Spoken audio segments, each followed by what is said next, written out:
Hi, I'm Jon Froelich, a professor in computer science, and I study sidewalks. Sidewalks are critical public infrastructure. They help connect our cities.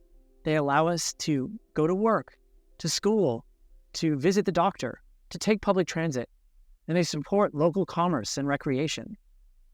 For people with disabilities, sidewalks play an even more crucial role in supporting independence, quality of life, and overall physical activity. The problem is, city streets, sidewalks, and businesses are not accessible.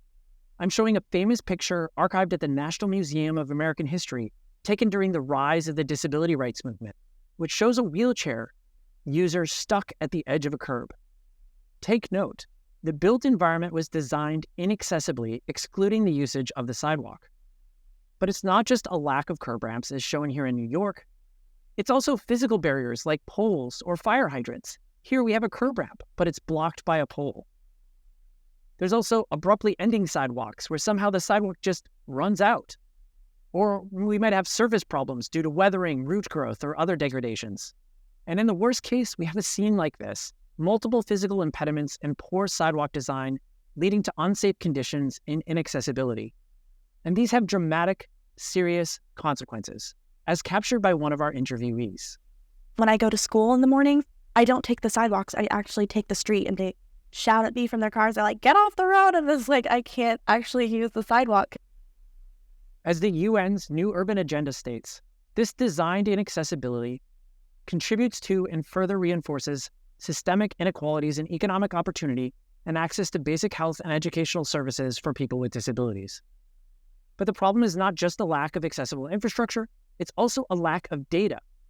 The National Council on Disability notes that there is no comprehensive information on the degree to which sidewalks are accessible in cities. And my close collaborator, University of Illinois Chicago professor Yochai Eisenberg, conducted a systematic evaluation of ADA transition plans in the U.S. They found of 401 government entities studied, only 13% had the required ADA transition plans for sidewalks, and just 7 of the 54 plans met all required criteria. So my group is pursuing a twofold solution.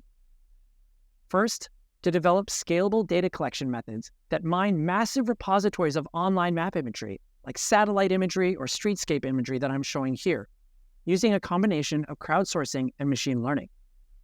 And second, to create new urban analytics not previously possible. For example, in a beta version of our tool Access Score, which I'm showing here, users can get an at-a-glance custom view of the sidewalk accessibility in their city. Our overarching goal is to map, assess, and visualize every sidewalk in the world by creating scalable human AI crowd techniques. And we have been long working in this space. Each paper here represents a scientific publication advancing work in this area. Research that has significantly relied on community engagement and community science through a tool called Project Sidewalk. Project Sidewalk is an open-source crowdsourcing tool for sidewalks, available at projectsidewalk.org. We invite you to try it out. And we're proud to be featured on SciStarter, which is a platform for finding and contributing to community science. You can even earn credit in the SciStarter dashboard for participation. So Project Sidewalk combines online map imagery, remote crowdsourcing interfaces for labeling and validation, and machine learning to scalably map and assess sidewalks. And there's a variety of key outcomes. So working with our partners, Project Sidewalk is being used to improve urban planning, build new interactive visual analytics, and improve government accountability. So let's take a look at how to use Project Sidewalk. Project Sidewalk is built sort of like a first-person video game. It has 2 game missions. The first is exploring and labeling the sidewalk environment, and the second is validating and correcting other people's labels. So let's take a look at labeling. Here, users find, label, and rate problems. The user finds and labels a surface problem in this video, and then turns to the other side of the road and finds and labels missing sidewalks. The labeling interface is broken down into 4 parts. We have 7 label types at the top, a sidebar with mission statistics, a mission map that guides you on where to go in the world, and then the Google Street View pane for labeling. I want you to imagine using Project Sidewalk. What do you see in this image? Well, hopefully you've identified this tripping hazard, an uplift, So you would click surface problem, you would drag that label over to the identified area, and then you would add severity, comments, and potentially tags. Here's another example. What do you see?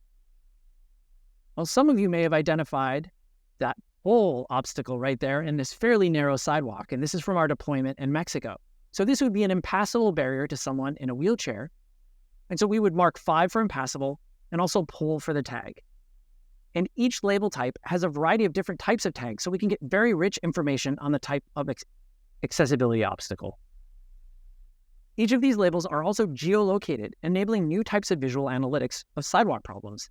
Here I'm showing over 260,000 labels that we collected from our users in Washington, D.C.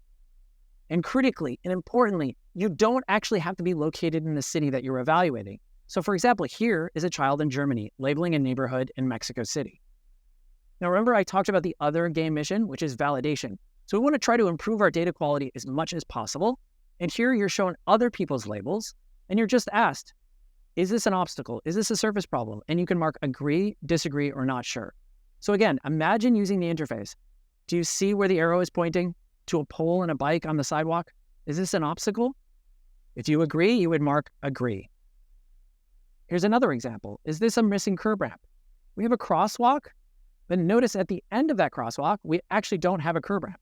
So yes, you would mark this is a missing curb ramp. How about this? Here we have a driveway in a suburban neighborhood. Well, in this case, and this is a common mistake, especially for novice users, a driveway is not a curb ramp. While wheelchair users might use it to get down to the roadway, it's often a last resort, and it's not ADA regulated. How about this one? This pole is not an obstacle. There's plenty of room to maneuver around it, and so you would mark disagree. And finally, how about this surface problem?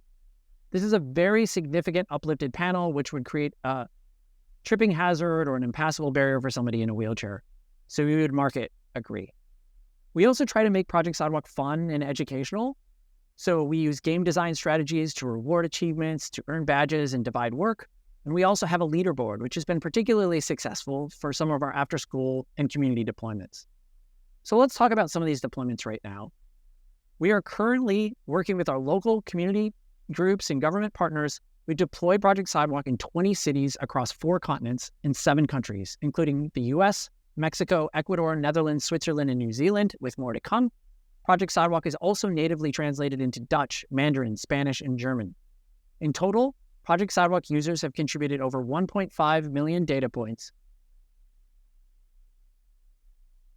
And the single most important ingredient to all of our deployments is you and our partners. In each deployment city, we establish and work closely with community partners to identify shared goals. And most of this growth is organic, receiving emails from people that want to deploy in their communities and care deeply about improving their cities for people with disabilities. We can deploy anywhere there is a Google map. In Amsterdam, for example, we work directly with the city, government, and an international disability organization called World Enabled. In Mexico City, we worked closely with a pedestrian rights organization called Liga Peatonal and the National University. In Newberg, Oregon, we worked with 2 disability advocates and the city of Newberg itself. The city added Project Sidewalk to their official public works page, which this screenshot shows. I'm showing now a top-down map of all the data collected. Over 230 users participated, completely mapping and assessing all of Newberg, Oregon's streets, 116 miles. You can start to see different kinds of visual patterns. For example, a lot of missing sidewalks around the periphery of the city. And then surface problems and missing curb ramps in the city core. As a result of our data, the Newberg City Council established a new sidewalk renovation program in the region, including the authorization of $50,000 for immediate sidewalk repairs on city property, and established a sidewalk accessibility grant program to help homeowners fix sidewalks outside their homes. And then lastly, we recently completed a deployment in Oradell, New Jersey, working with local Girl Scouts, a hospital, and a local disability advocacy group. Here again, I'm showing a color-coded map of the collected data. 225 community users contributed over 12,000 labels and 19,000 validations. And what's interesting about Oradell is if you just look at where there are surface problems, and then you look at where there are missing sidewalks, you end up with a complete city grid, which means that where there are sidewalks, they're not in good quality. And because our users also tag things, we can sort of dig into some of these different kinds of patterns. Most of the problems in Oradell, New Jersey happen to be height differences or uplifts. So here are some of those examples that are marked as high severity. So they have root growth that's pushed up a lot of their sidewalk panels, creating this inaccessible pathway.